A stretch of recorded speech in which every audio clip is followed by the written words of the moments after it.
For those of you who may not know, the Academy Forum is a program that is organized and funded by PAMCA. It is to bring to campus outstanding speakers who will engage our students and our faculty and our families. And it is also our pleasure to be able to open it up to the larger community. So we welcome you all. We're really delighted that you've braved the elements to join us tonight. Before we get going with our program tonight, there are just a couple people that I want to thank for making it possible for us. First, Amy South. Amy, where are you? Amy's around somewhere. Amy is our Community Vice President. There she is in the back. She is ultimately responsible for the entire event tonight. Next is Lucy Botzik, and Lucy is in the doorway up there. Lucy has executed every single detail for tonight. We have Trish Perlmutter.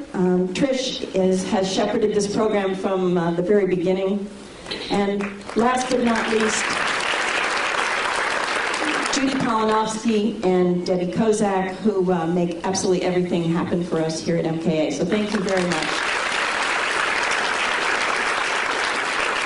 So now, without further ado, it's my pleasure to introduce the headmaster of the Montclair Kimberley Academy, Tom Namick.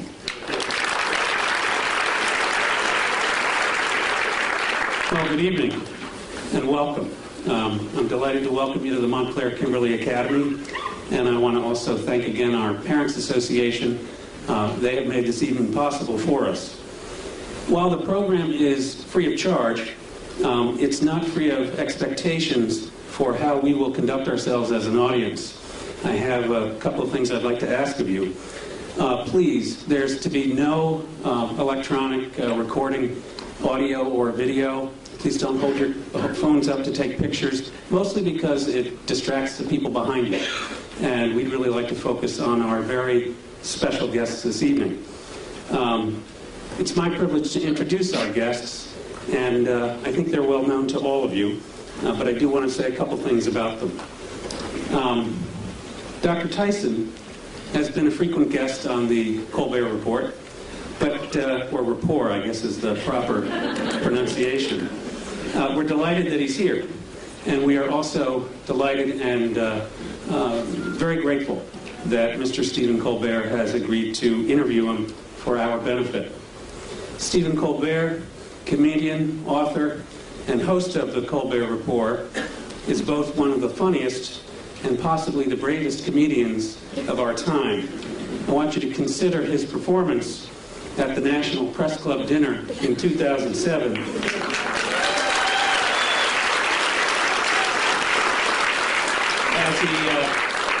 As he stood just a few feet from the President of the United States, known to the rest of us as the most powerful man in the world.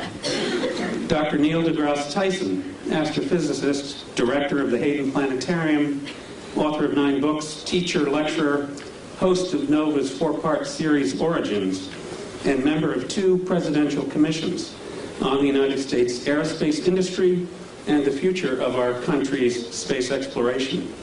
Dr. Tyson has a gift for working successfully within the realms of research, education, and policy formation. I owe you all an explanation about our theater tonight. What you see on stage is the beginning of a set for a 7th grade production of Romeo and Juliet. This year's selection for what is, as I said, an annual performance. And I think it's fitting that Dr. Tyson is going to warm up the stage for the 2 most famous star-crossed lovers in all of American literature. It occurred to me that there are a few things that Stephen Colbert and Neil Tyson have in common, and I wanted to comment on them. Both of them share an overarching purpose to make sense of the world. They also share a common strategy. They often look to the stars, human or heavenly, for evidence of how things work. Though Stephen Colbert is far tougher on the objects caught in his gaze, whereas Dr. Tyson is only known to have obliterated Pluto. They share methods in their respective fields, whether it is to search for evidence that makes sense of the world and the universe, or the creative construction of questions and tests by which the truth and significance of who or what is before them are evaluated. Perhaps then, they both have something in common with William Shakespeare, the desire to provide their audience with a lens to see the world from a previously unconsidered point of view, and not just as others would have us see it. So while the stars may be dazzling, training and instinct appear to have taught each of them to look away from celestial bodies. I'm really sorry, I have to get that bad cliche in there somewhere. And to consider the effects that those celestial bodies have on everything and everyone around them. In addition to the challenging questions that each of them make us confront, their work has given the world a little more of that very rare and gem-like substance known as the truth, or in Stephen Colbert's case, truthiness. And we are very grateful. Ladies and gentlemen, Mr. Stephen Colbert and Dr. Neil deGrasse Tyson.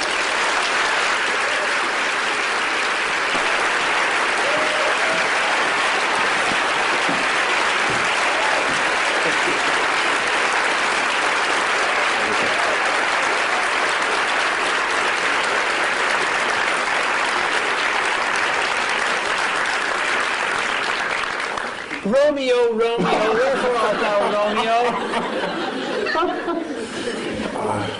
I don't know.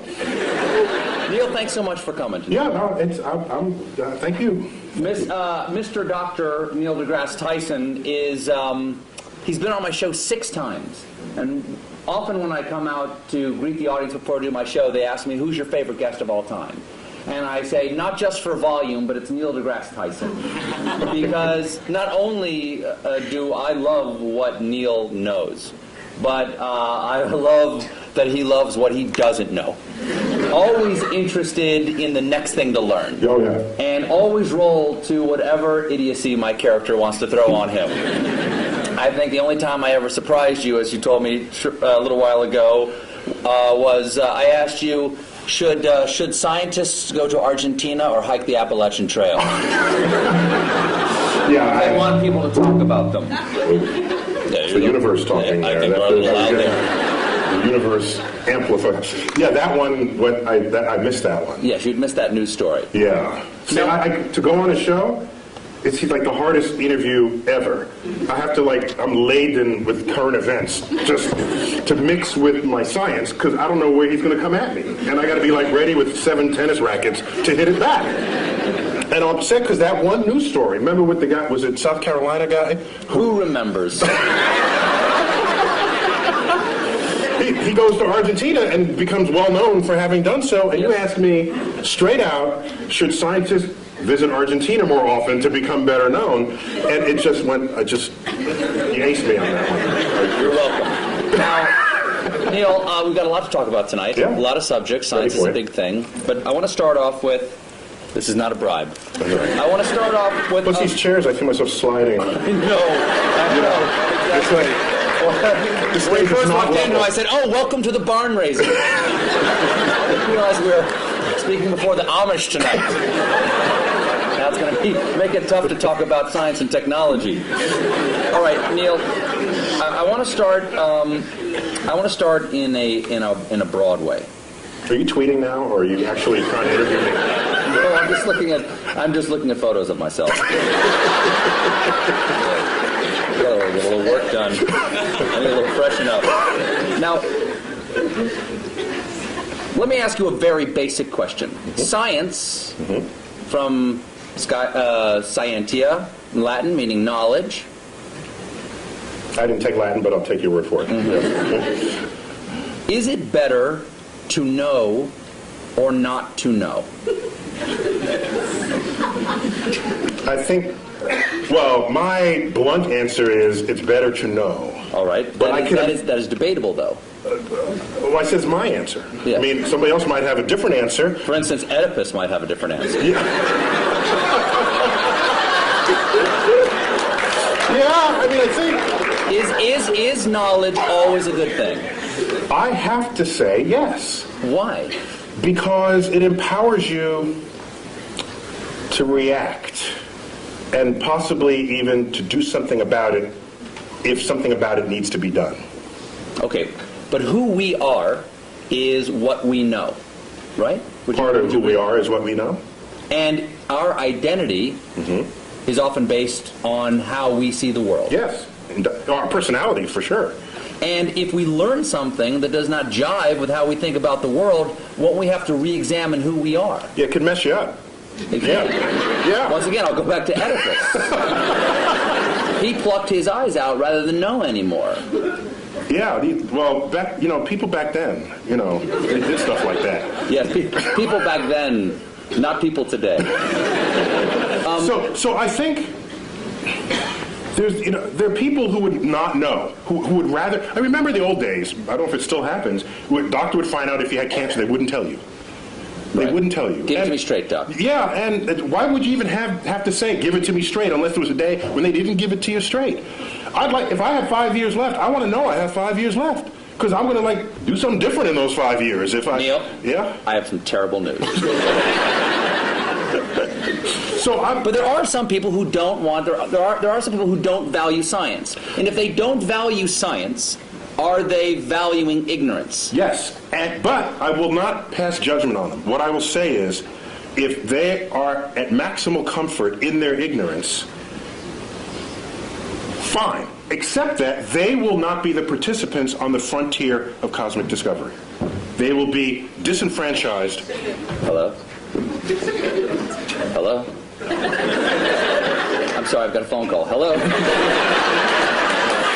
Sorry, I have to take this. Hello? My mic isn't working? Hello? Now who's in control? So they won't be in control of the next, won't be participants. No, they won't. Not only will they not be on that frontier making any discoveries, they're not in a position to enhance their life for having access to those discoveries themselves. Can knowledge ever be a bad thing? I don't think so. What about actions that knowledge takes us to? Do you think that Oppenheimer, when the bomb went off, and he said, "I am become death, destroyer of worlds," do you think he perhaps questioned for a moment whether the knowledge they achieved that led to the creation of the bomb perhaps should have been left undiscovered? Do you know what he said in response to those kinds of questions? Yes. He said, because people said, have you usurped the power of God? Have you? And he said,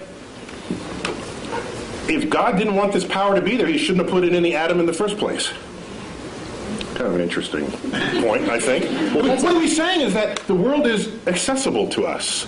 So would you say, don't smelt the ore and make iron and make a sword out of it because you could cut yourself? Back then, that's the counterpart statement from the Iron Age. And if you were around back then, you'd be sitting in this chair saying, don't make the sword, because you would unleash evil on the world. Okay, I'll step back from don't make the sword. How about don't lick the flagpole in February? Yeah, You will learn something. You will learn something, but at a price, Neil. that'd be data. It's a data cost. It is. Yeah. There is a data cost for that, isn't it? Yeah. Also, Adam and Eve. They ate of the tree of knowledge of good and evil, and they paid a price. Yeah. So God does put things into atoms he doesn't want us to know about. However, I think Yes? I don't want to blame the knowledge. I want to blame the behavior of people in the presence of the knowledge. So maybe we need better knowledge management. Do you think that scientists go? You can applaud him. He's the hero. Well, how about this? Do you think that scientists should be allowed to do anything they can? I heard a big no over there. Someone just said no. You know, people made fun of him for doing this, but during one of President Bush's State of the Union speeches, Bush 1 or 2? Bush 2. He said he warned against man-animal hybrids. Okay? And a lot of people, like me, made fun of that by showing pictures of, like, Senator Alligator Man going, boo, boo, yay, man-animal hybrids. But if scientists could make man-animal hybrids, wouldn't they? There are scientists who want to make man-animal hybrids. Should we make man-animal hybrids? I ask you, Senator Tyson.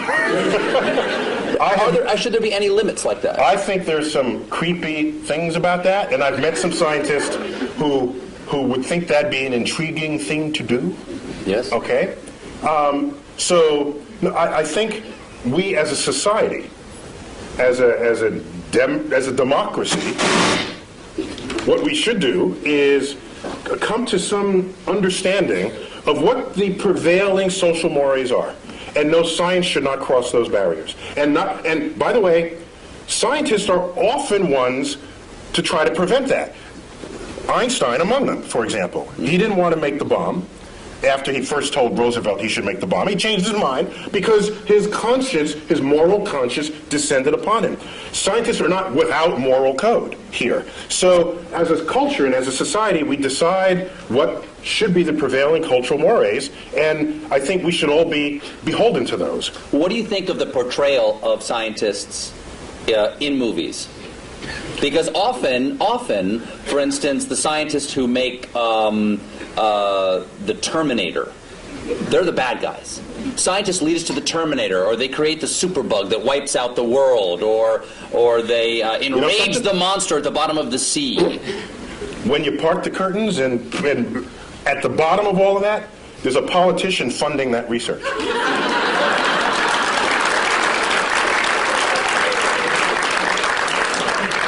Is this working again? It is? No, it's not. He says yes, you say no. Yeah, we got it. We're getting bad data. Just trying to. We're good. That was good. That's good. You're good. Oh yeah. You're good. So scientists don't lead marching armies. Scientists don't invade other nations. Scientists, yes, we have scientists who invented the bomb. Yes, but somebody had to pay for the bomb, and that was taxpayers. That was war bonds. There was a political action that called for it. So everyone blames the scientists. We are collectively part of a society that is using or not using, to its benefit or to its detriment, the discoveries made by science. And at the end of the day, a discovery itself is not moral. It's our application of it that has to pass that test.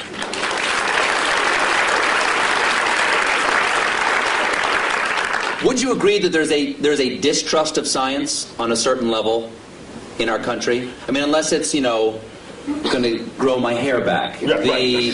Science... Or do other things to your anatomy, yes. Right, exactly. Yes. Science, exactly. Yeah. Science, I've gotten those emails. Science is sometimes distrusted because it is more complex than the average person can understand. I think that is the core of it. It's distrusted not because of what it can do, but because of because people don't understand how it does what it can do. And that absence of understanding or misunderstanding of the power of science is what makes people afraid of it. And so I remember back when they first split the atom, shouldn't split the atom, or shouldn't, you hear this at every discovery that happens in science. There's a mystery to it. For example, irradiated foods. In France they call it frankenfood, all right? Which is kind of a cute word when you think about it. Yes. But it makes food last longer, and you're healthier for it. You don't get sick from it. And so from it turning bad. In fact, NASA does it all the time. NASA can make a slab of meat. You wouldn't necessarily put this in your refrigerator, but NASA can make a slab of meat that'll last 30 years. I tasted it. And? Delicious? No, it was, there's some some restaurants' food reminds me of what that tasted like. But I'm just saying that just because you don't understand it doesn't mean it's bad for you. Go figure out how it works. That's why we need a scientifically literate electorate, so that when we go to the polls, you can make an informed judgment. And you can draw your own conclusions rather than turning to a particular TV stations to have your conclusions handed to you. Now, Arthur C. Clarke. Comedy Central accepted. Exactly. Okay. You know Arthur C. Clarke's famous dictum about sufficiently advanced technology. Yes, it is. Arthur C. Clarke had several laws of culture and the world, one of which was any sufficiently advanced technology is indistinguishable from magic. So, if something gets too complex for the average person to understand, it's magic. It's like magic. And you have powers that I don't trust because I don't know what you're going to do with it next. Whereas if you understood how it worked, you'd say, hey, give me one of those. I mean, that's how that would work. That's how that plays out. Do you think that's where the debate over... I think that's where the debate over evolution and creation science comes, is that the complexity of evolution is so grand that it is hard to conceive of how the incremental changes come. And once something becomes so complex that I can't understand it, there's nothing between that and God saying, let it be. Well, one of the beauties of evolution is that that complexity does not come about from complex ideas. The ideas are actually quite simple. And you can show on a computer how those simple forces can generate complexity given enough time and enough variation in environment, which is just what the history of the Earth supplies. So science literacy is an important part of what it is to be an informed citizen of society. Let's get away from our understanding of science, or lack thereof, and get to science itself. Okay. Okay. I'm with you. Here's a transition from talking about us mixing science and religion and getting back to science. Mm-hmm. God is truth, people think. Mm-hmm. Okay, some believe God is truth. Truth is beauty. Is there anything in science to you that is beautiful? Or rather, what is the most beautiful thing that you know of in science? E equals MC squared. Really? Oh, it's awesome. It is. So that equation doesn't just have a great publicist. It's actually... Because everybody knows it, but also everybody knows Coke. You know, it's like Right, the yeah. Coca-Cola of science. Yeah, you learn E equals MC squared before you even know what any of those symbols mean. You hear it in elementary school. It's a gorgeous thing. It's What is beautiful about E equals MC squared? First of all, tell everybody what all the pieces mean. Well, E stands for energy. M is mass. C squared is just the speed of light squared. That's just, ignore that for the moment. The thrust of that equation is that energy and mass are equivalent to each other, which means you can transmute one into the other and back. What makes it extraordinary is that that hardly ever happens in our everyday lives, yet it's going on all the time in the rest of the universe. And so we're in this little pocket where E equals MC squared never happens. is not visible. It's not visible. It's not happening in our lives. No. But if it did, the world would be really different. Light coming from that bulb would all of a sudden pop into a particle, and the particle would combine and pop back into light again. Would it hurt? It can, yeah. It would sterilize you. There's a lot of, yeah. The kinds of particles that would do that they would sterilize you, yeah. That'd be bad. I've had my kids. Yeah. So it goes on in the center of the sun. It went on at the Big Bang. It goes on throughout the universe, wherever it's hot and heavy. That's what. But what is beautiful about it to you? It's simple. It's simple, yet it accounts for hugely complex things. And for me, that is where the beauty lies in the truth. No. If I had to give you a complex theory to understand a complex phenomenon, send me home. Because what's the point? Well, now, there's no tablet in the sky that said it had to be simple to end up being complex. It's just a remarkable fact about the universe. So why not celebrate it? The fact that pi, right? Let's say the numbers together. 3.1415926. We got a few. That's pretty good. That's a nerd fest. We got a geek thing going on over there. Not bad. The fact that you take a circle of any size, a circle the size of the universe itself, and divide it by its own radius, and you get that number, that's beautiful. I have to pause, and I get misty thinking of that. I'm sorry. That's just another one. That the atoms and molecules in your body are traceable to the crucibles in the centers of stars that manufactured these elements over its lifespan, when unstable, on death, exploding its enriched guts across the galaxy, scattering it into gas clouds that would ultimately collapse and make a star and have the right ingredients to make planets and people. Which means we are part of this universe. As I've said many times, and this goes back, not only are we in the universe is in us. That is a profound concept. And it was, I think it's the greatest gift that astrophysics gave culture in the 20th century. It's a research paper in 1957, and I say that because one of the authors just died, like 2 days ago, Jeff Burbidge. Burbidge, Fowler, and Hoyle. One of the most famous research papers that no one ever heard of. You know why, I think? Because it had 4 authors, not just one, and it took a decade to figure out, and it wasn't just somebody burning the midnight oil, so it doesn't lend itself to poetry or screenplays, because it's a collaboration, so nobody wrote about it. But we knew that we are star stuff. We knew that we are stardust at the middle of the 20th century. That connects us to the universe like no other fact. That's beautiful.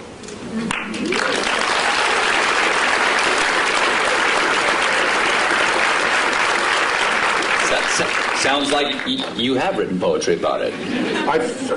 Once it gets in you, you have, the only way it comes out is poetically. No! You write poetry. You write sonnets.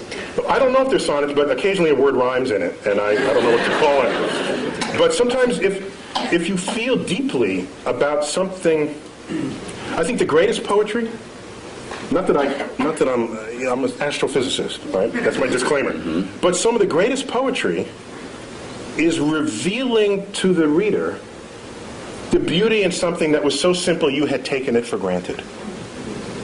That, I think, is the job of the poet. And so, the simplicity of the universe, which started this part of our conversation, I think, if it doesn't drive you to poetry, it drives you to bask in the majesty of the cosmos. So what drew you? You said that this is the beauty of astrophysics, or the gift that astrophysics gave us in the 20th century. What drew you to astrophysics? Take us to Neil deGrasse Tyson before he's an astrophysicist. Take us to who you are now. I'm living in the Bronx, which in vernacular would be the Bronx. And I'm in a building... Not a lot of stars. No, there's like a dozen or so in the night sky. So you do not have a relationship with the night sky as a city dweller. And my parents, I have a brother and a sister, they would take us to, each weekend we'd go to visit museums and other sort of cultural things in the city. And one of those weekends we went to the Hayden Planetarium. The local planetarium, the one right there in Manhattan. And you sit in the chair, and the lights dim, the stars come out, and I said, "Oh, that's a nice hoax, that can't be real. I'll enjoy it while there's it, but that's fast. They think there's that many stars up there. Like, what kind of, are they pulling my leg?" And a couple of years later, I go out to Pennsylvania in another trip that we took, and I looked up at the night sky, and in what persists to this day, and what is an embarrassingly urban thought, I look up at the night sky from the finest mountaintops in the world, and I look up and I say, it reminds me of the Hayden Planetarium. It's embarrassing. See, I beg forgiveness. Wow. But so strong was that imprint that I'm certain that I had no choice in the matter. That, in fact, the universe called me.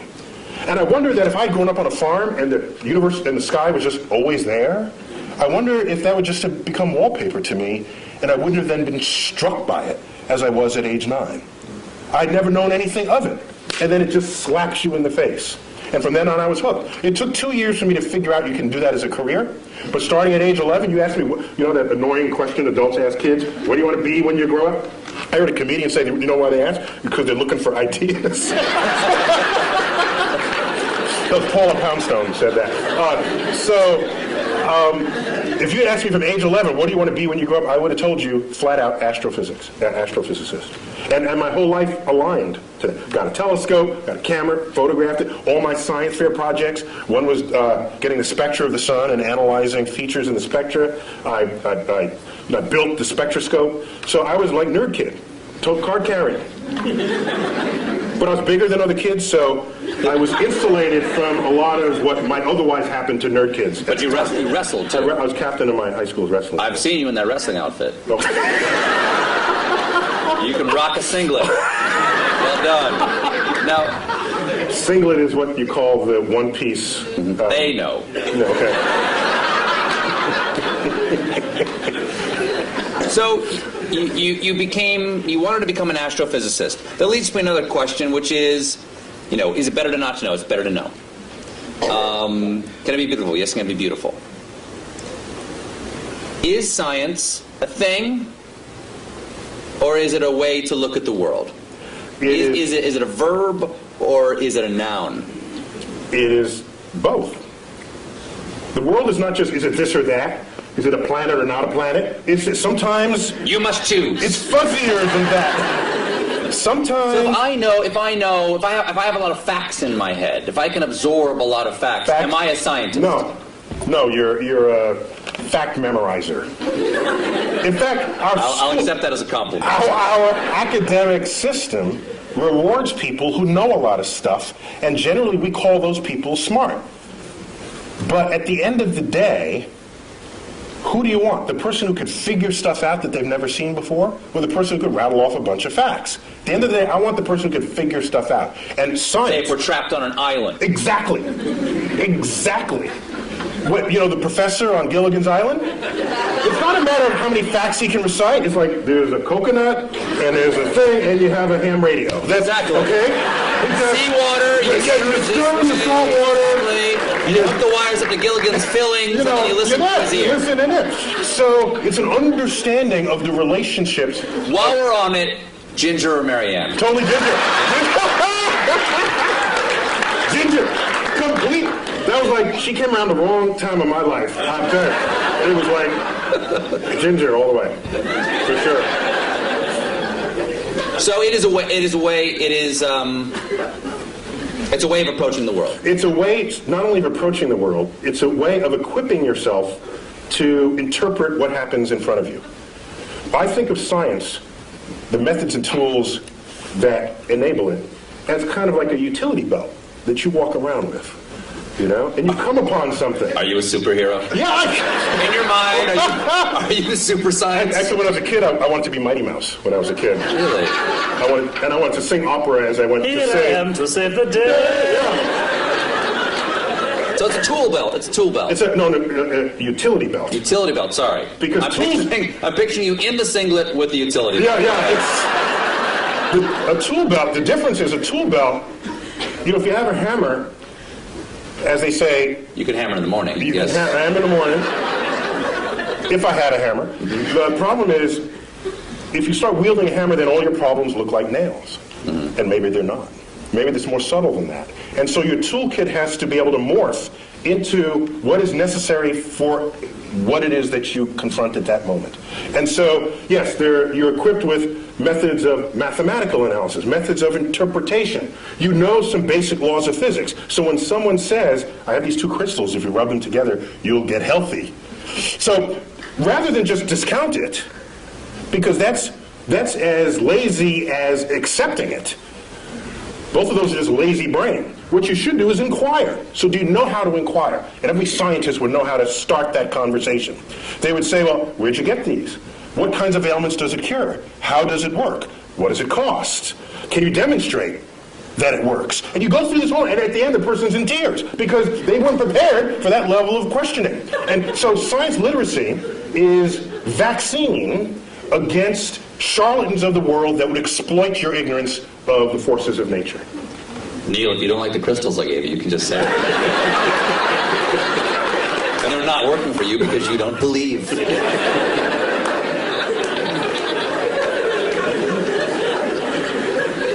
Is there any science fiction you admire? Or that you enjoy? Or do you see the holes in science fiction and go, I can't enjoy that? Of course he would know the effects of a neutron star. He doesn't know tidal forces? Do you have that problem? You've got that right. You've got that right. Do you have that problem? I only have the problem if the movie is marketed for its accuracy. Number one. Number two, they got to get some basic science right. After that, I'm okay. So, for example, in the latest Star Trek movie, they had this liquid. The red matter. The red matter, thank you. Release the red matter. Release the red matter, and you drop it into the core of a planet, and it turns a planet into a black hole. I thought that's kind of cool. No, what was a little weird was... Why didn't it turn the ship into a black hole? Well, no, because they had the special apparatus that surrounded it. And the apparatus did what? It's an anti-black hole apparatus. I'm okay with that. See, I was not losing sleep. That didn't bug you? Over what held the black hole. I didn't have an issue with that. But oddly, what I had an issue with was they needed this drill, which is a very cool kind of, that was the coolest thing I'd ever seen. Exactly. A drill, they would drill to the center of your planet, and they dropped I'd say, if that would turn a planet into a black hole from its center, it surely would turn a black hole turn into a black hole from its surface. So you just drop it on the surface. Then what would Kirk and Sulu fight on? I know, right? They had to fight on the platform. So I'm okay. I got angry with Jim Cameron about Titanic. That's how I got angry. Did I tell you? I didn't tell you the story. You did not. Oh, no, can I? I've never seen you this angry before. Just hold me back. I can't wait to see what you have to say about Avatar.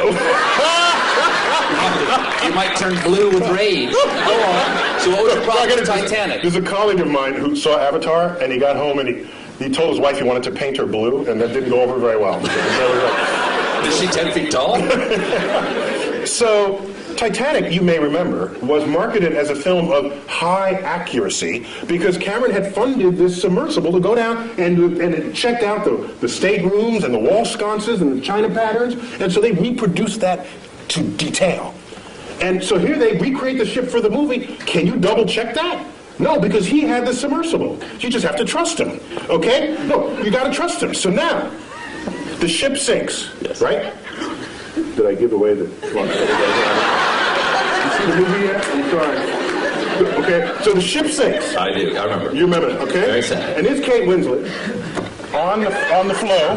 Remember that? And Yes. she's delirious. This isn't the scene where she's naked. Oh, sorry. Go on. It's Go on. kind She's of like dressed. that for Okay, that go too. ahead. No, she's on the flow, on the whatever, the plank, and all right, she's looking up. We know the date, the time, the weather conditions, the longitude, the latitude. We know all of this about the sinking spot of the Titanic. There is only one sky she should have been looking at, and it was the wrong sky.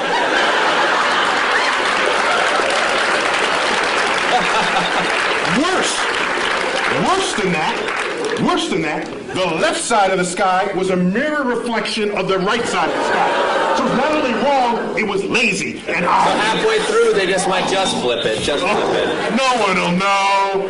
And so I was livid. Ooh.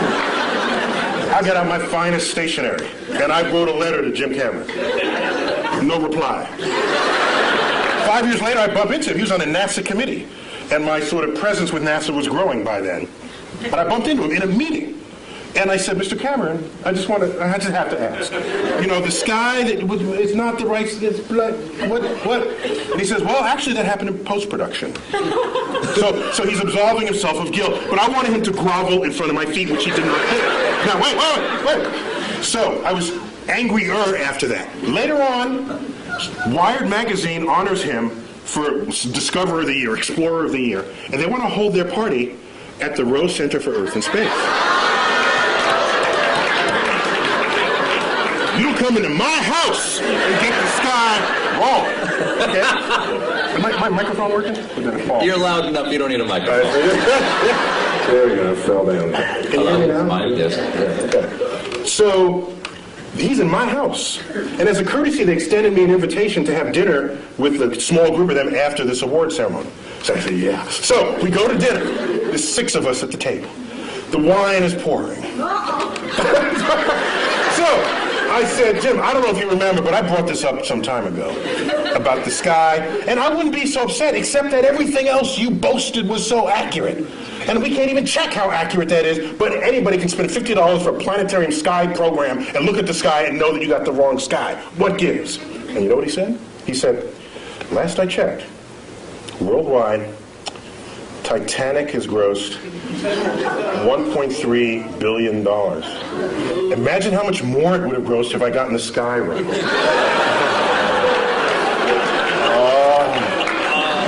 Oh man. I'm so sorry. That, if I had a tail, it would have been like between my legs, and I would have And so I think you won that conversation. No, actually I did. He retreated into his bank account. Here's what happened. But that money will all eventually be gone, and he would still have gotten the sky wrong. Oh, that's an interesting point. That's right. The sky will Outlived even James Cameron. However, as dejected as I was, 2 weeks later I get a phone call. Forgot the guy's name. He calls me up and says, "Hello, it's Dr. Tyson." I said, "Yes." He said, I forgot his name, Johnny Smith. "I work in post-production for Jim Cameron. He is releasing a 10-year director's cut anniversary edition of the Titanic, and will be adding new footage from the deck. And he tells me you have a sky that he can use."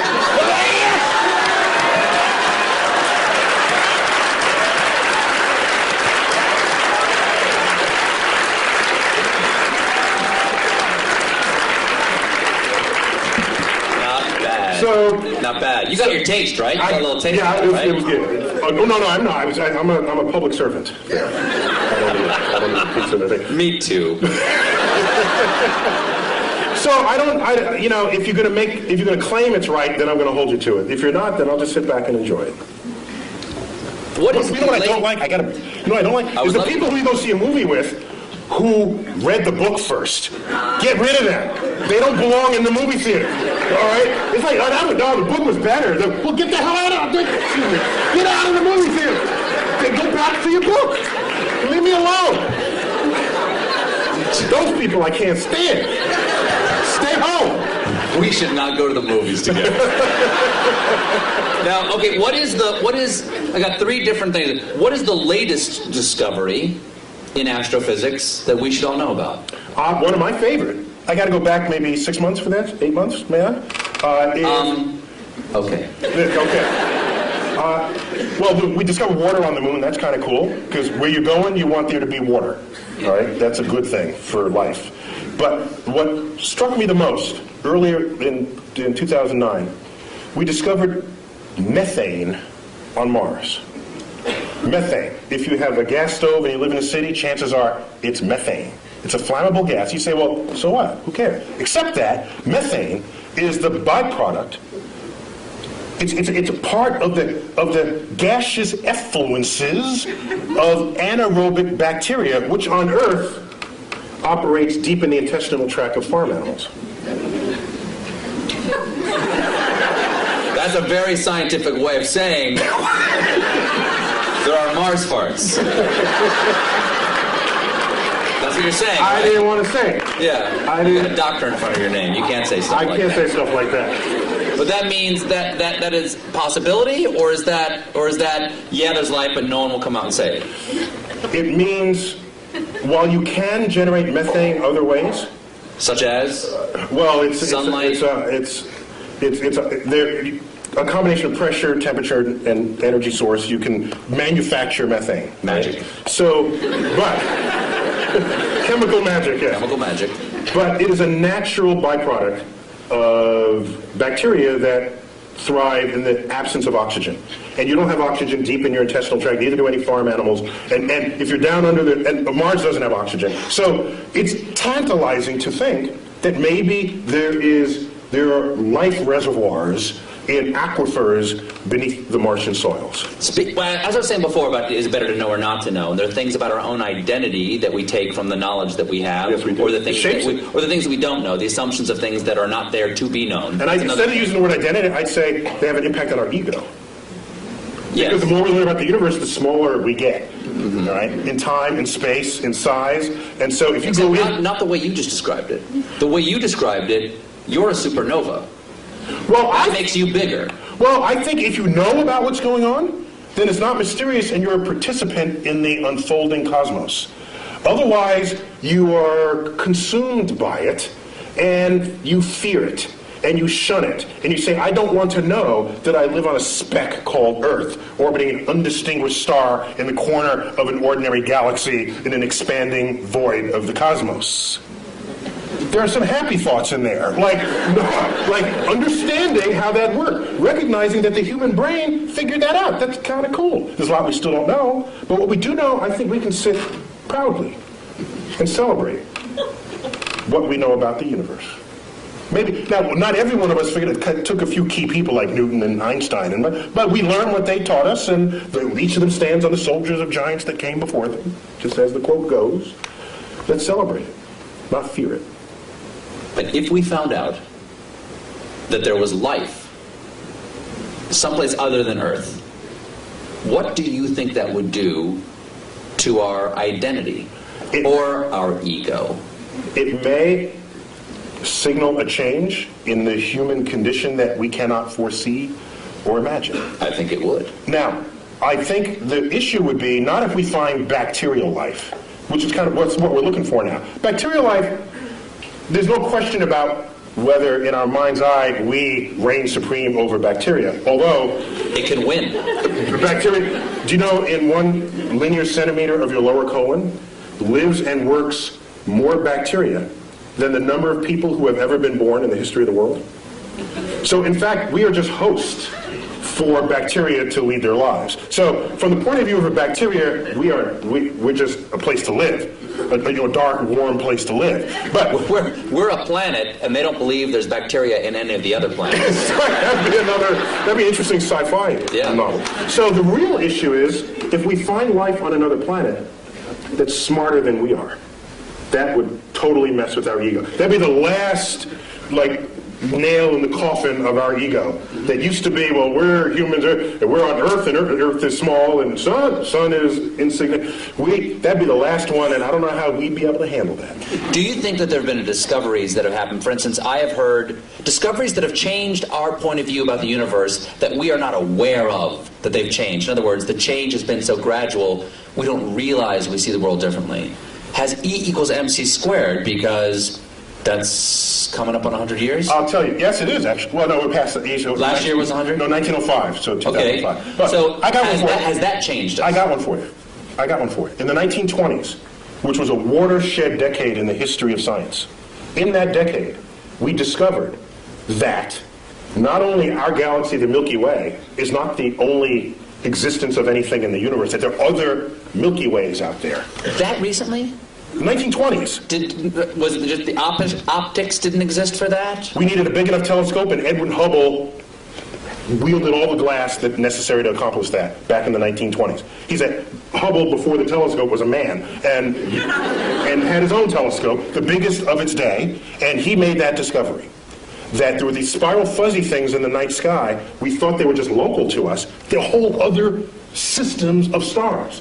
100 billion stars unto itself, outside of our system.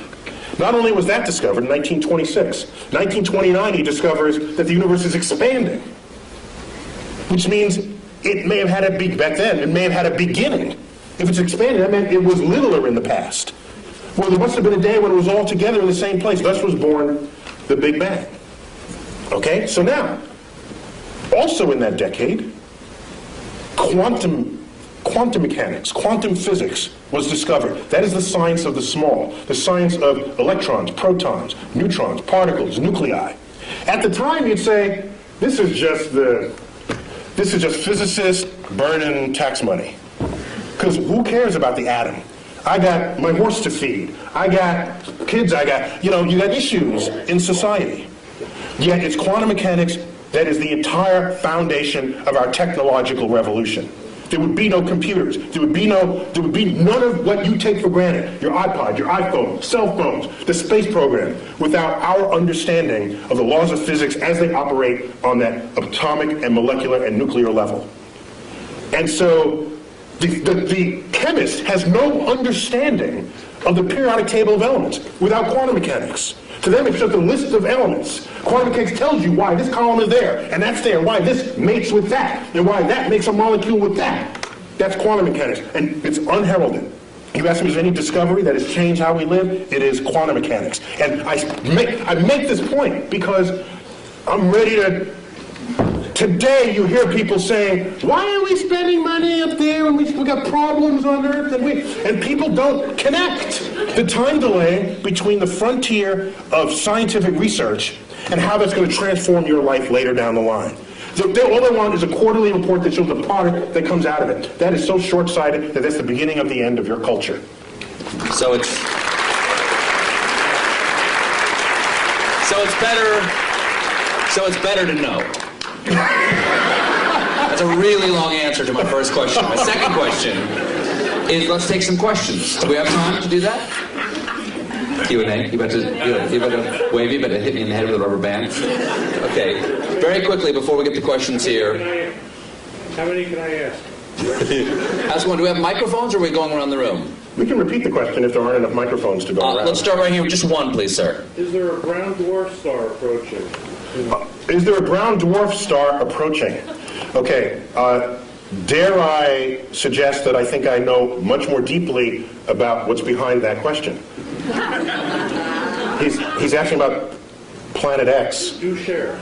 That would swing by Earth in the year 2012 and tip us on our axis and have it be the end of civilization as we know it. Is that right, sir? Oh, I heard about that. Yeah. I'm digging a subterranean chamber. Yeah. Me and my kids are going to be fine. Yeah, go on. When's it get here?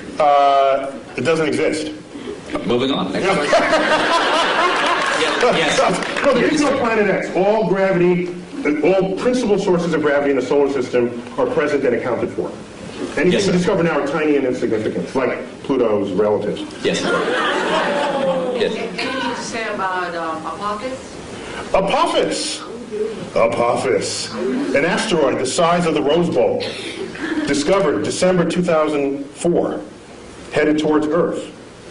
It's not alone among asteroids headed towards Earth, except that this one is headed, there's a whole set of asteroids that cross Earth's orbit. That alone is not a problem. You cross the street all the time, but at different times the trucks drive by, okay? So the issue is, are you crossing the street when the truck is driving there at the same moment? That simultaneity is what matters. Apophis, when you ran the calculations, showed that there was a chance of it hitting us in the year 2036, with a close approach in the year 2029 on April 13th. A Friday, by the way. But here's what's significant about that. We've had close approaches before, but none this close. This is the size of the Rose Bowl, and on April 13th, 2029, it'll come close enough to Earth to dip below our orbiting communication satellites. Do you think 2.5% is a big number for that asteroid to come to Earth? No, right now the best estimates are several in a million that it will hit us in 2036. And if it does, it will likely hit the Pacific Ocean, plunge into a depth of 3 miles, explode, cavitate the ocean, send waves of tsunamis. The first one from the impact. The second one, because the water splashes back into the cavity, goes high into the air, drops back down, and sends another pulse. This will go on about 40 times. There'll be multiple tsunamis. I was just on the Santa Monica beach 2 nights ago, because Santa Monica is the first city to get hit, because it's the beeline right up from Santa Monica, 600 kilometers into the Pacific. 5-story tall tsunami would take out the entire west coast of the United States. But nobody has to die, because we know this well in advance. But I think 2 people will die. The stupid surfer who wants to surf that tsunami, we know people like this, right? You see them. And you know who else? Of course, the weatherman who wants to bring the camera guy closer. Can you see the waves hitting the shore? Okay, take him out too. We don't need either one of them, and then we'll get on with it. That would make a great James Cameron movie. Yes.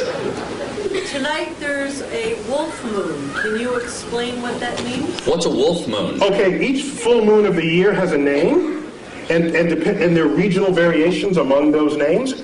And the wolf moon, it's when it's snowy and the wolves howl. You can see the wolf in the light of the moon because the landscape is white, and the wolves don't turn white, so you can see them against this. And so depending on if you live in a region where there are wolves, that would be what you would call it. Other full moon names you've heard of, the harvest moon is one of them. The honeymoon is one. That's the moon that's in June, the honeymoon, because that moon actually never gets very high in the sky. And it's amber the entire time. It takes on the color of honey. It's just called the honeymoon, and you get married in June. And that's where you get the name honeymoon for that. Yeah. Anyone over here? No? Yes, sir. I think, in astronomy, probably dark energy was sort of a real game changer about 10 years ago, the discovery that the expansion of the universe is speeding up. If there's a game changer in the next 20 years, what is it?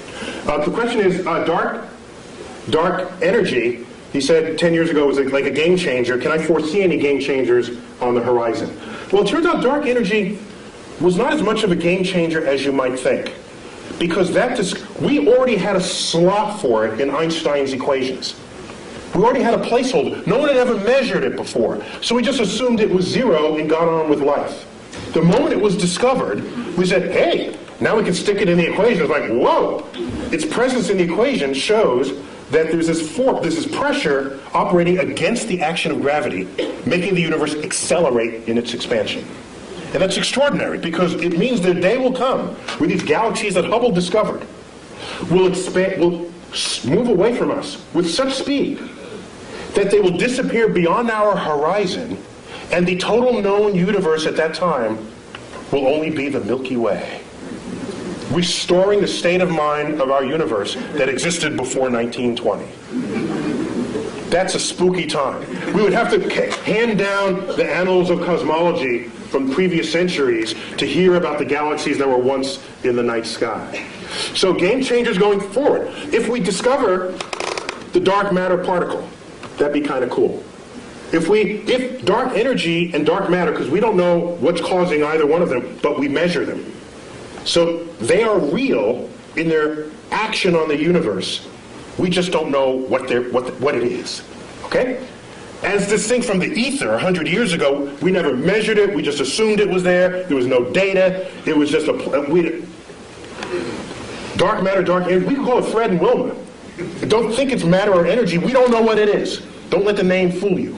I'll henceforth call it Fred and Wilma. Okay? So with Fred and Wilma, these two things, it may be a game changer. Once we figure out what it is, it's a new particle that then we can exploit to our benefit in the same way our understanding of quantum physics enabled us to exploit the behavior of atoms and nuclei to our benefit. So a new kind of physics would transform how we live.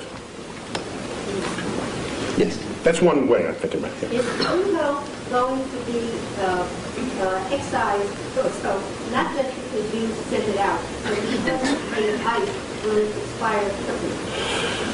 Will Pluto not only be humiliated by Neil deGrasse Tyson? You may not know this. That's not the word she said. She used that word. Excised from the family of planets. Neil was on the group that gave the recommendation that Pluto be demoted, correct? We thought differently about Pluto's identity than Pluto did, and other supporters of it. We just grouped it with other icy bodies in the outer solar system that, at the time, were being discovered.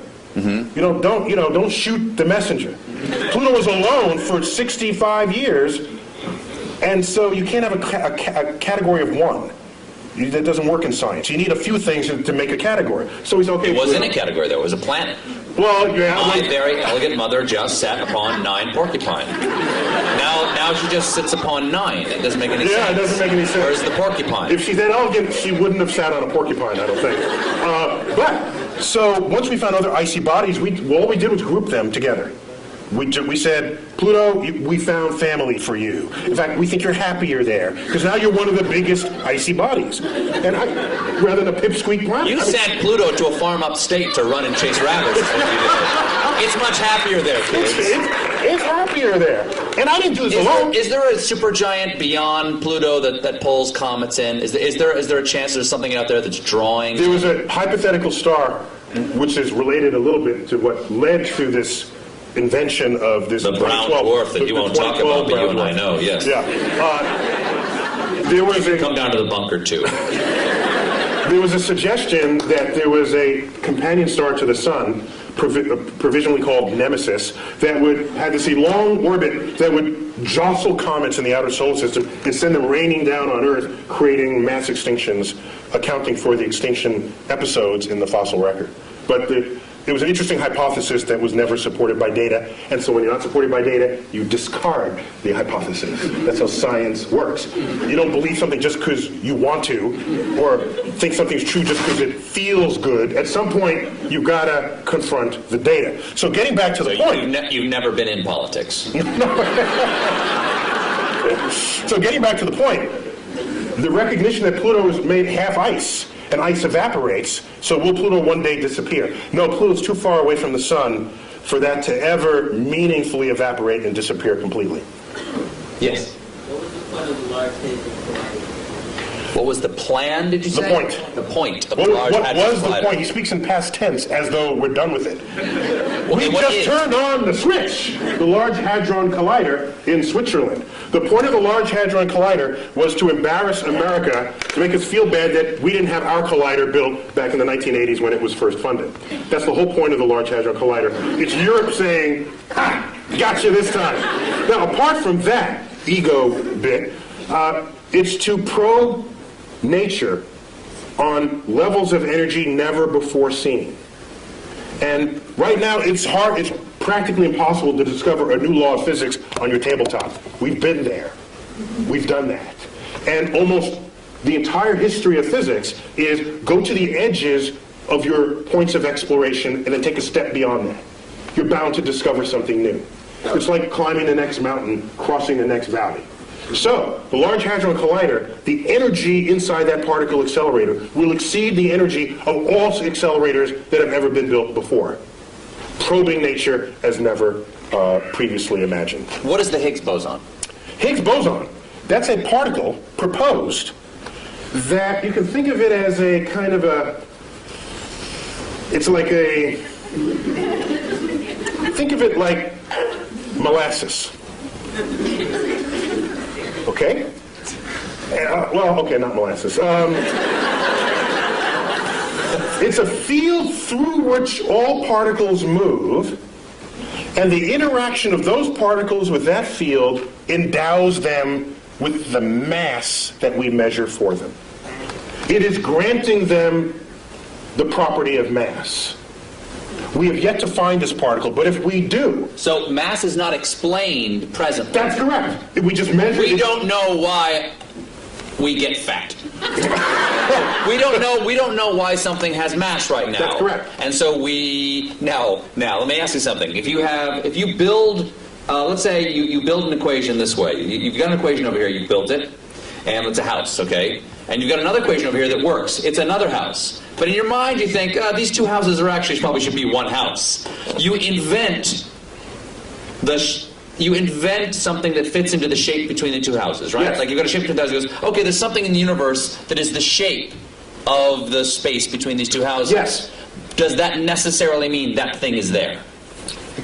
The history has shown that almost every time we propose something that connects one house to another, if those two houses themselves work, there's something in between them connecting the two. For example, in 1930s, we had this experiment with the 1930s. Quantum physics is in place. We start probing the atom. We find out there's an atomic reaction, a nuclear reaction, where there's some missing energy. We account for all that, and there's something missing. We said this much energy here, and then it's missing here. And we swear we accounted for everything. Fermi comes up, a famous physicist, said, I bet there's a particle that came out of that reaction that escaped with the energy before you had a chance to measure it. E equals mc squared. Well, that would have endowed that particle with its energy to do so, the mass to do so. And even mc squared is in every one of these, it's all over the place. It's written with E equals mc squared. The point is, he hypothesized the particle, gave it the properties that it would have to account for what was seen. That's your conduit between the two houses. Then he says it's got to have this much energy, and it's got to be pretty hard to detect because we surrounded this in lead, and it just went straight through the lead. So I'm going to propose a particle that's hard to detect. And it's got to be little, because there's not that much mass, and it has no charge, so it's neutral. So he called them neutrinos, little neutral ones. He hypothesized. He said, let's look for them.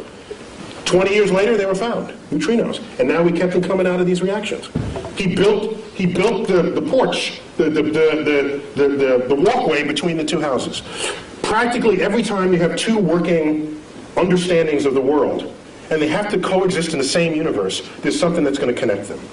It's like electricity and magnetism, previously discovered as separate things, until Faraday and Maxwell said, hey, wait a minute, this works and that works, and they kind of smell like each other a little. Maybe they're the same thing.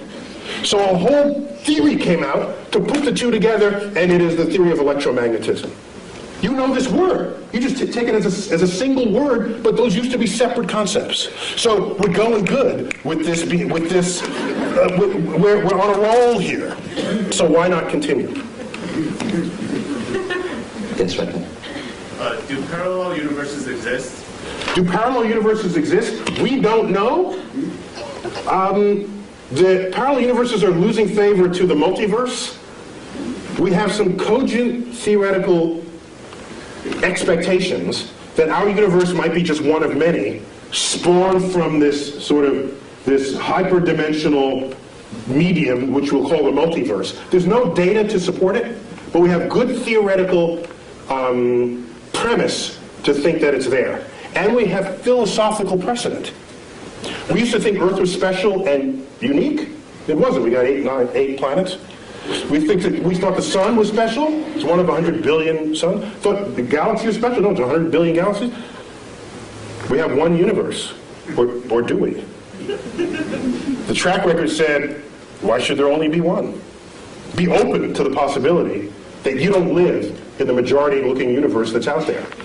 Would a separate universe, when you say different universe, slightly different laws of physics, which makes that's it. What I'm asking. Oh yes. Well, this is the fun part, because if you manage to get a portal to another universe, don't be the first one to volunteer to go through it, because your atoms are working in this universe. If it's slightly different law of physics, you could implode, explode, come out with 3 heads. Who knows?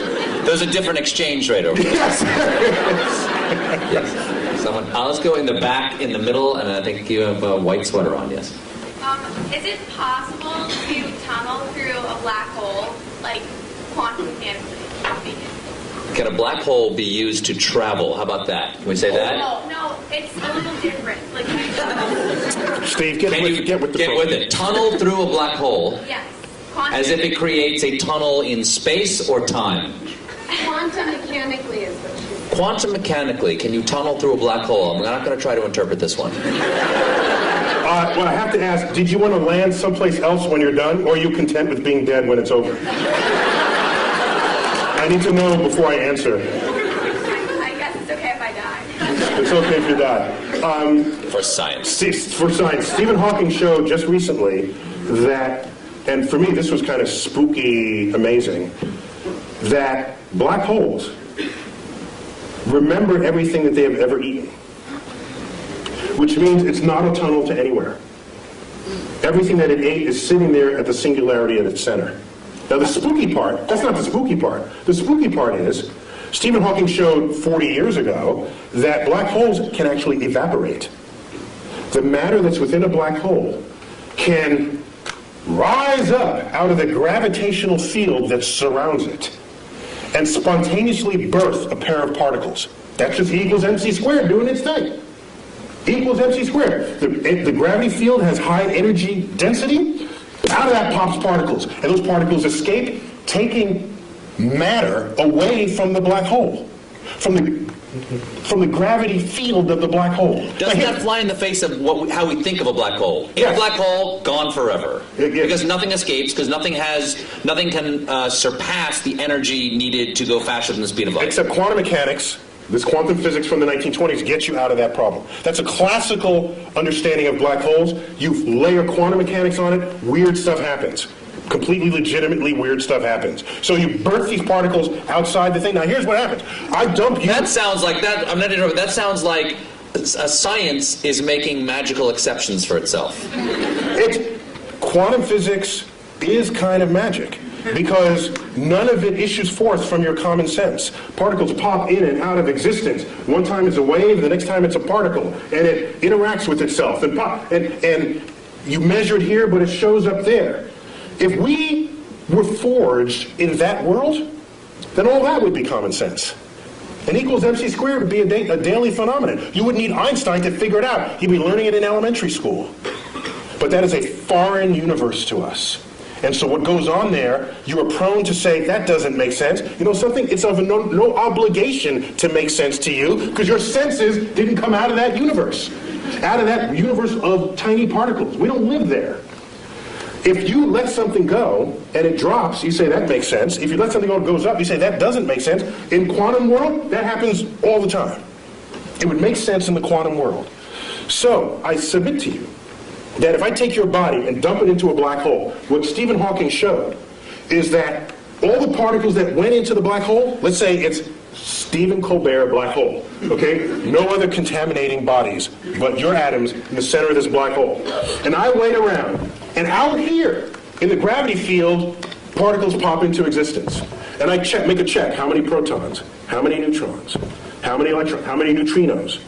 By the time this black hole is evaporated, it would have been every single particle that you were having fallen in the first place. Extracted out of the energy field of the black hole. So it remembers who you were even out in the gravitational field. That's spooky to me. Is the black hole now gone? Gone. Gone. Just it pops out of existence. Evaporated. It takes, by the way, it takes several trillion years for that, so don't wait around for it. It's that young man right there. How do you figure all this out? Okay. How do you figure all this out? It's an excellent question. Yeah, it's a good one. Isaac Newton did it all by himself. He was like really, really, really smart. A quick Isaac Newton story. He discovered laws of motion, laws of gravity. Just shows that planets don't orbit in circles, as Copernicus had thought, but in slightly flattened circles we call ellipses. And so a friend of his said, hey, Ike, why? That may be called, I don't know what it's called. Ike, why that shape and not some other shape? He couldn't answer that question. I'll get back to you. Goes home for 2 months, comes back. Here's why it's that shape. They're conic sections that cuts through the thing. They said, well, how did you figure that out? He said, well, I had to invent integral and differential calculus to figure it out. So some people invent their own tools and methods to discover the world. Most people learn the tools from someone else and then apply them to make incremental changes. Some people make huge changes, like Isaac Newton and Einstein and others. Isaac Newton once said, if I can see farther than others, it's because I've stood on the shoulders of giants who have come before me. But I've read Isaac Newton, and his stuff makes the hair on the, if I had hair, it would rise up on the back of my neck, how plugged in he was to the universe. And I'm saying to myself, that quote cannot have possibly have been honest. What it really meant, if I'd give that quote to him, I'd say, if I can see farther than others, it's because I'm standing among midgets, that's why. He can see farther than everybody else. In the case of Isaac Newton. I'm afraid we only have time for one more question. Yes, sir. Actually, that was a great segue to my question. You talked. We organize this all for your question. Sure. Early in the evening, you brought up the ideas of scientific literacy and technology management. I'd like to hear your opinions on where the policy needs to go to make a positive impact in that area. Ooh. All right, Neil. Can you repeat that for everybody? The question is, we were talking earlier about scientific literacy and our approach towards science as a nation. In your opinion, and you serve on science advisory panels, yeah. Where do you think we need to go as a nation? What do we need to do to increase our scientific literacy? I'll answer two-pronged. One is, what do you do with your kids? And kids need to be able to explore freely. And if you look at most households, they're not designed for that. They're designed to have the kid not explore. The kid comes into your kitchen and pulls out the pots and pans and starts banging them. What's the first thing you do as a parent? Stop that, you're getting the dishes dirty. Yet these are experiments in acoustics. That's what that is. Okay?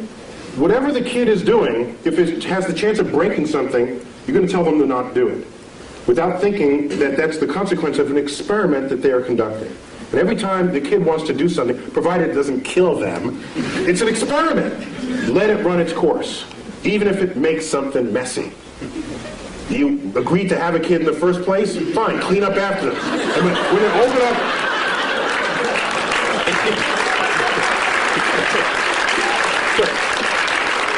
Because it's those seeds of curiosity that is the foundation of what it is to become a scientist.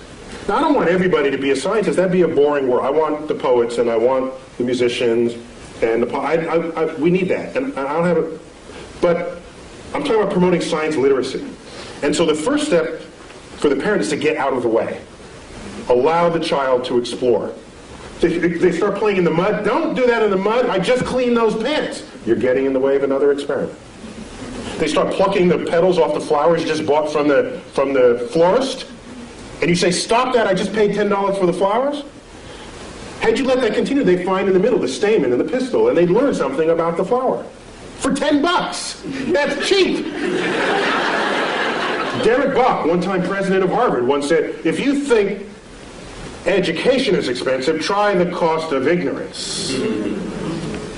And so that's got to start at home. In the schools, I don't have a problem with the fact memorizing, but don't equate that with what it is to be wise or what it is to be smart.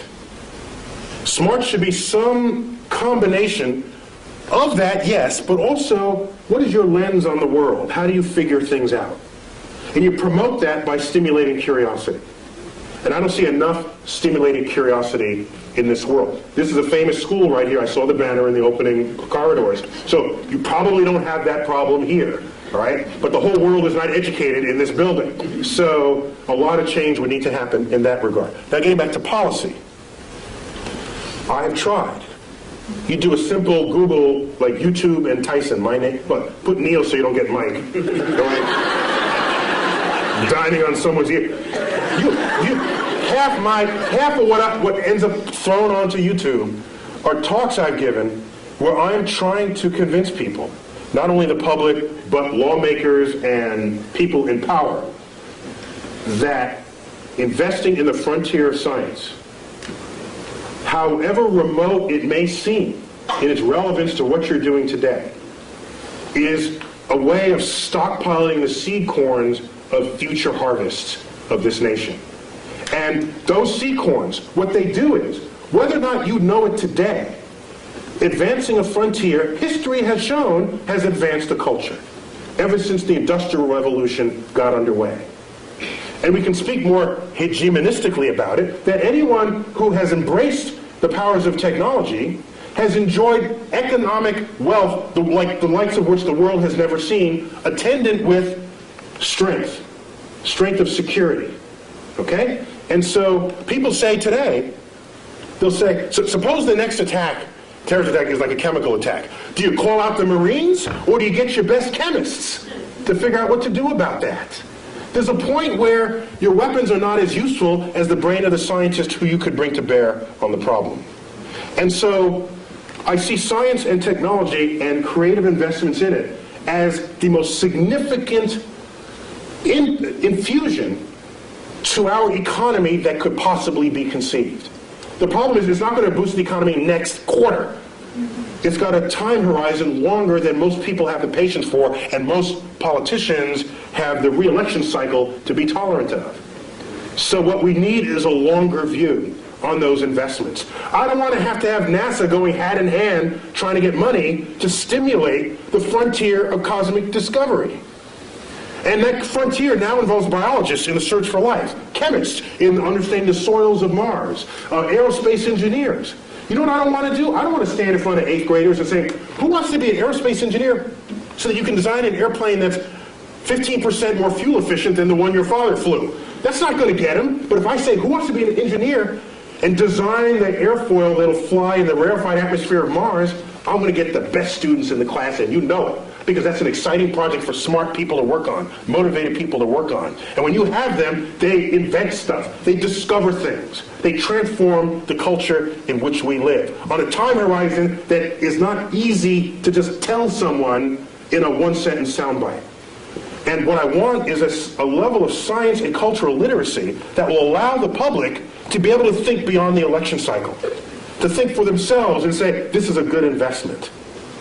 How many times have you heard people say, if you're not among us here, why are we spending money up there when we have the problems down here? Have you ever asked how much money we're spending up there? Ask that question.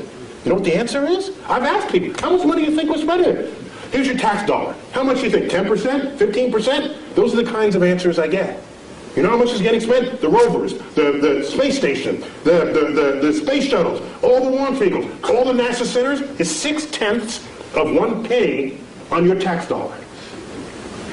6/10 of 1 penny pays for it all. And you're telling me, why are we spending money there and down here? If you need that money to solve these problems, you got some other problems going on, okay? That's a whole other problem with society. So, I'm sorry, I'm getting off. So my point is, I think the greatest, the greatest need is to be able to have the foresight necessary to make investments on the frontier of science, even if at the time you make those investments, you cannot figure out how that might make you rich tomorrow. Michael Faraday, in the 1840s, was the first one to pass a wire through a magnetic field. And it made a little meter tick it moved a meter. He hooked up to it. Now this guy, you do this and this happens. That's kind of cool. If you're nerdy, to a nerd, that's a cool thing, right? You do this and this happens. And so what was happening is, it induced a current through the wire. He showed his colleagues. It looked like just kind of a curiosity, a toy. Showed it to Parliament. They say, why, this is what we're funding? We're funding this toy?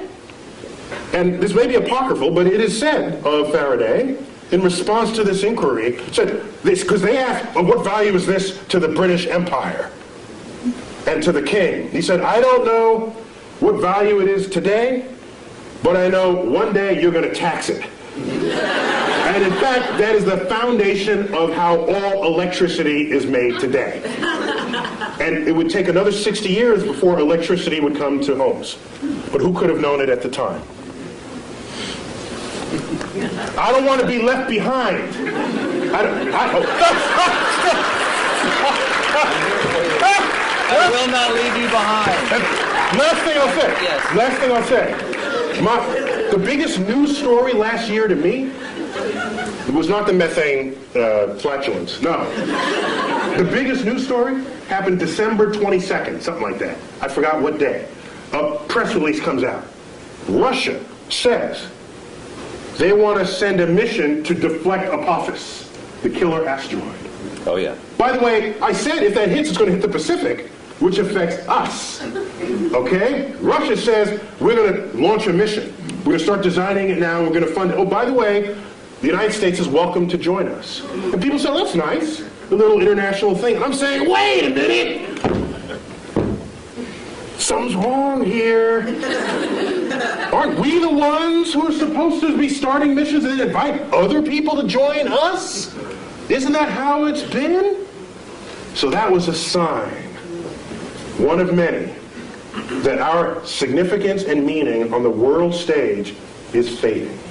And it's fading fast. And it's not a cliff, it's just a fade. And the day will come where the rest of the world just makes their own decisions about the future of their own space exploration and technologies. And we're sitting back saying, hi fellas, can we join along? Neil, we already proved we can deflect asteroids in the movie Armageddon. Yes.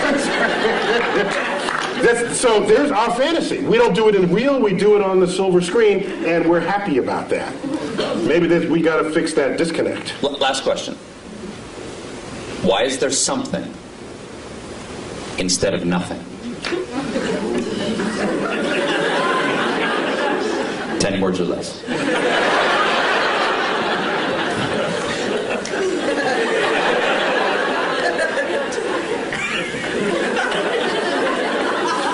Just because. So I got to do this in haiku then. Okay. Okay, 575. Words that make questions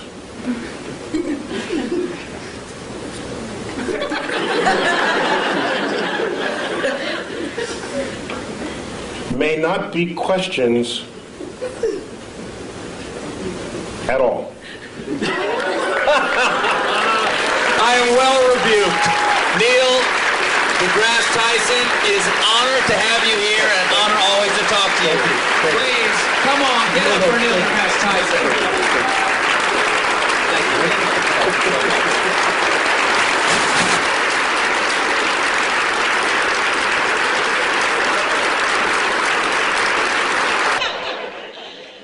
Dr. Tyson is going to be down here. He will be signing books until 9:30, so if you'd like to come down and have a book signed, feel free. And for the rest of you, thank you all for coming, and home safe.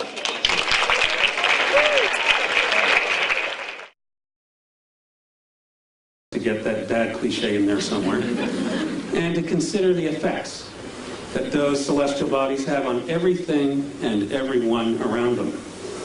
In addition to the challenging questions that each of them make us confront, their work has given the world a little more of that very rare and gem-like substance known as the truth, or in Stephen Colbert's case, truthiness. And we are very grateful. Ladies and gentlemen, Mr. Stephen Colbert and Dr. Neil deGrasse Tyson.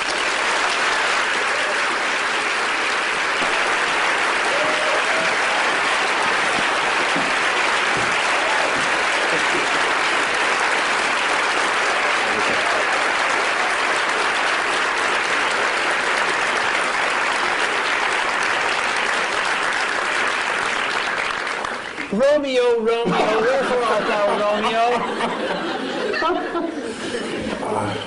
I don't know.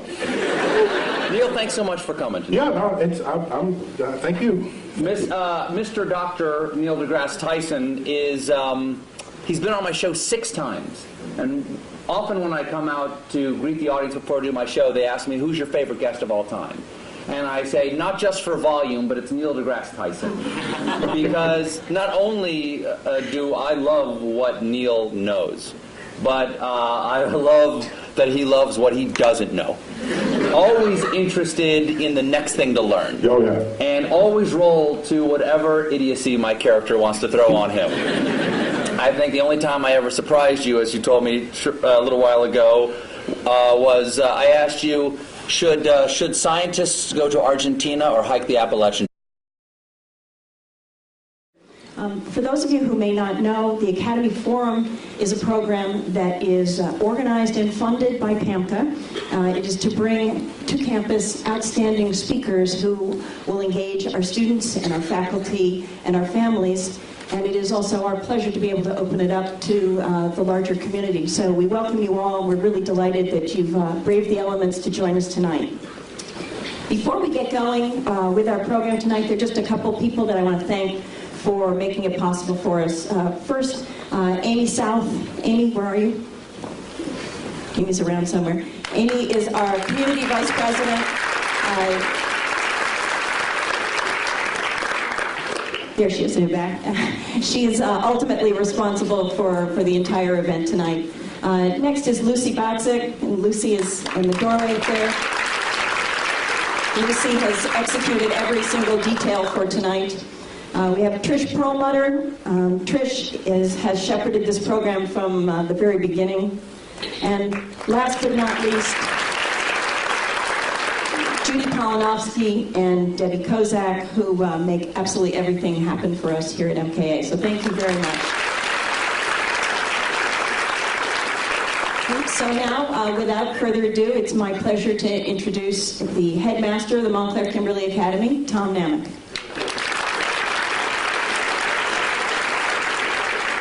Well, good evening and welcome. I'm delighted to welcome you to the Montclair Kimberley Academy, and I want to also thank again our Parents Association. They have made this evening possible for us. While the program is free of charge, it's not free of research, education, and policy formation. I owe you all an explanation about our theater tonight. What you see on stage is the beginning of a set for a 7th grade production of Romeo and Juliet. This year's selection for what is, as I said, an annual performance. And I think it's fitting that Dr. Tyson is going to warm up the stage for the 2 most famous star-crossed lovers in all of American literature. It occurred to me that there are a few things that Stephen Colbert and Neil Tyson have in common, and I wanted to comment on them. Both of them share an overarching purpose to make sense of the world. They also share a common strategy. They often look to the stars, human or heavenly, for evidence of how things work. Though Stephen Colbert is far tougher on the objects caught in his gaze, whereas Dr. Tyson is only known to have obliterated Pluto.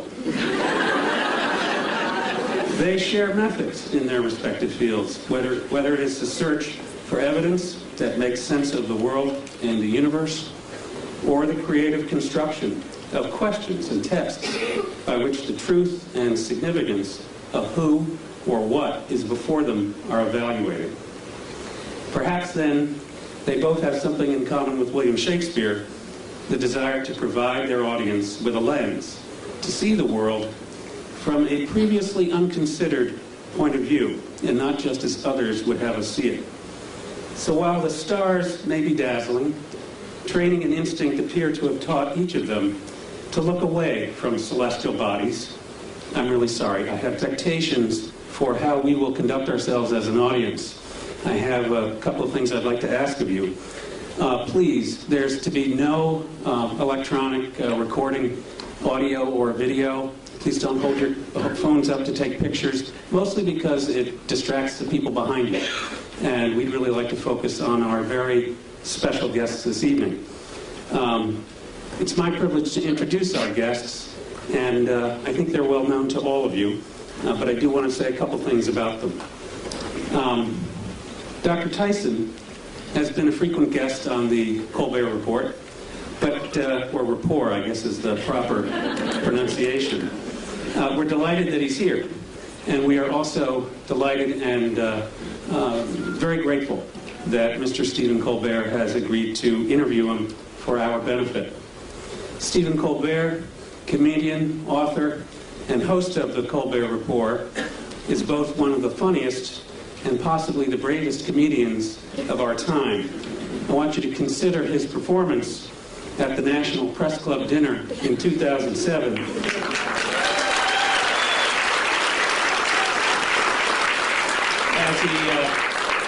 As he stood just a few feet from the President of the United States, known to the rest of us as the most powerful man in the world. Dr. Neil deGrasse Tyson, astrophysicist, director of the Hayden Planetarium, author of 9 books, teacher, lecturer, host of NOVA's 4-part series Origins, and member of 2 presidential commissions on the United States aerospace industry and the future of our country's space exploration. Dr. Tyson has a gift for working successfully within the realms of betrayal. Yeah, I want people to talk about them. It's the universe talking there. The universe amplifies. Yeah, that one, I missed that one. Yes, you'd missed that news story. Yeah. See, to go on a show, it's like the hardest interview ever. I have to I'm laden with current events just to mix with my science because I don't know where he's going to come at me. And I got to be ready with 7 tennis rackets to hit it back. And I'm upset because that one news story, remember with the guy, was it South Carolina guy? Who remembers? He goes to Argentina and becomes well known for having done so. And you ask me straight out, should scientists visit Argentina more often to become better known? And it just went, you aced me on that one. You're welcome. Now, Neil, we've got a lot to talk about tonight. Yeah. A lot of subjects. Science is a big thing. But I want to start off with, this is not a bribe. I want to start off with... What's these chairs? I feel myself sliding. No. Exactly. When we first walked in, I said, "Oh, welcome to the barn raising." I realized we were speaking before the Amish tonight. Now it's going to make it tough to talk about science and technology. All right, Neil, I want to start. I want to start in a broad way. Are you tweeting now, or are you actually trying to interview me? No, I'm just looking at photos of myself. Get a little work done. I need a little freshen up. Now,